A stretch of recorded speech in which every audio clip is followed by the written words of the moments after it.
Ladies and gentlemen, you are watching the English of Binh Phuoc radio, television stations and newspaper. I'm Binh and now are the headlines as usual. 3 dynamic zones, 3 development assets Binh Phuoc. APEC business travel cards now available in Binh Phuoc province. Vietnam, the United States of America boards cooperation. Ladies and gentlemen, Binh Phuoc plans to develop in line with 3 locomotive zones and 3 development assets to 2030 under the province planning report for the 2021-2030 period with a vision to 2050. The 3 locomotive zones include the southern region, which is the economic center and industrial urban service center of the province, including the development triangle of Dong Xoài, Trân Thành, Dong Phu on a total area of over 149,200 hectares. The western region, meanwhile, has been long town at its development core, with priority given to investment in and the development of agroforestry processing, energy and supporting industries. The northeast region has Phuoc Long Town at its core development area, where high-tech agriculture is to be developed, forming a specialized fruit-growing area. The 3 development aids include the eastern axis of Trân Thành Bù Đăng, with a focus on National Highway No. 14, the Trân Thành Giang Nghĩa Expressway section, and the road southeast of National Highway No. 14. The western axis of Trân Thành Lộc Ninh has a focus on National Highway No. 13.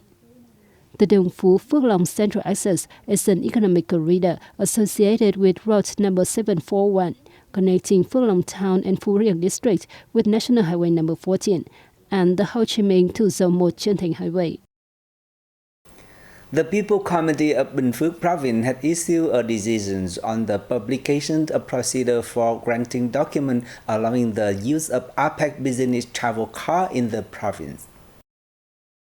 Agencies, organizations, and businesses wishing to use the card are required to prepare documents according to the provisions of the law and submit them directly to the Department of Foreign Affairs or online via the National Public Service Portal or the Provincial Public Service Portals of provinces and central area cities.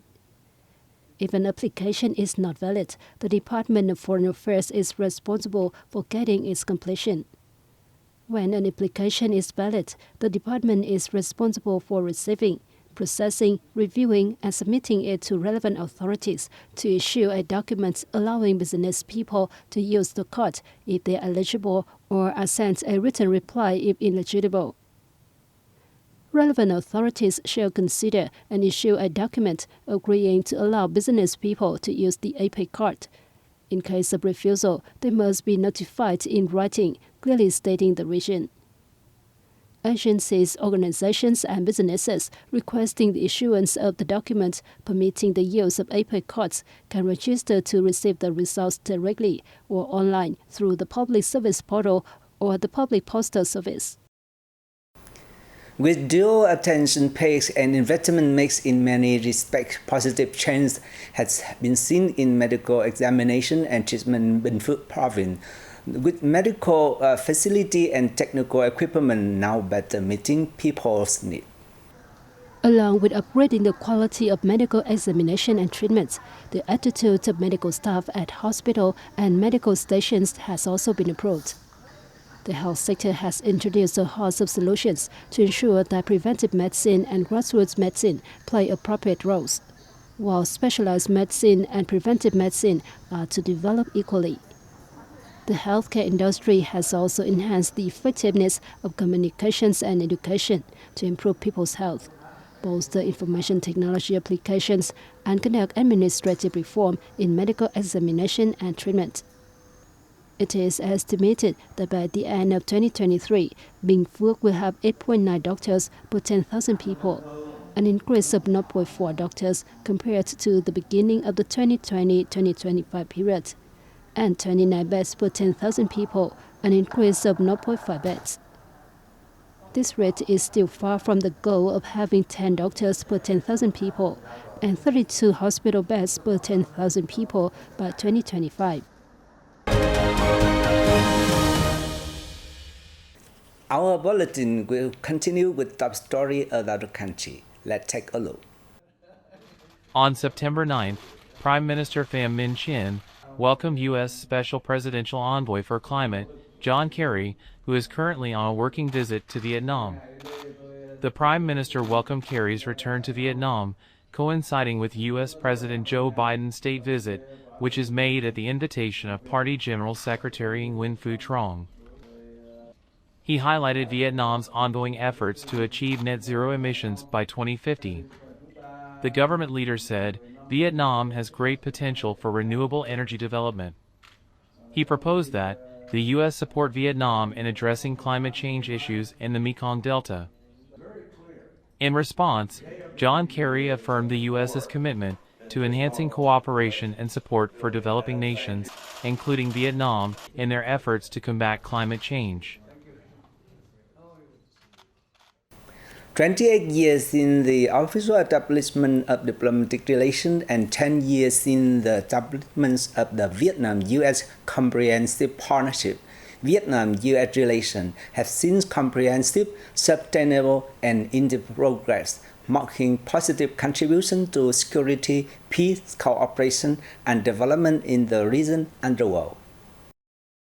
Vietnam and the U.S. established diplomatic relations on July 12, 1995, and set up a comprehensive partnership on July 25, 2013. Incumbent U.S. presidents have paid visits to Vietnam over the past nearly 30 years. President Joe Biden's visit will continue this tradition, starting a new chapter in Vietnam-U.S. relations. Along with sound political relations, economic trade ties have been one of the most successful endeavors within Vietnam-U.S. relations. The U.S. is currently one of Vietnam's largest trading partners. Bilateral trade shot up to more than $130 billion in 2022 from $451 million in 1995. Beyond economics, trade, and investment, the two sides have also promoted cooperation in other fields, such as resolving the consequences of war, education and training, science and technology, and the environment, with all achieving encouraging results. In addition to bilateral cooperation, Vietnam-U.S. relations have also developed deeply, effectively, and substantially at the regional and international level.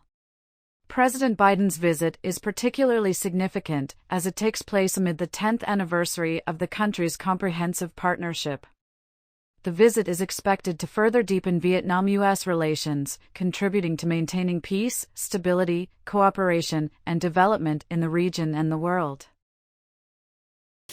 The development strategy of the textile and garment industry until 2030 with a vision to 2035, it clearly identifies that export will continue to be a major and crucial driving force for the sector growth.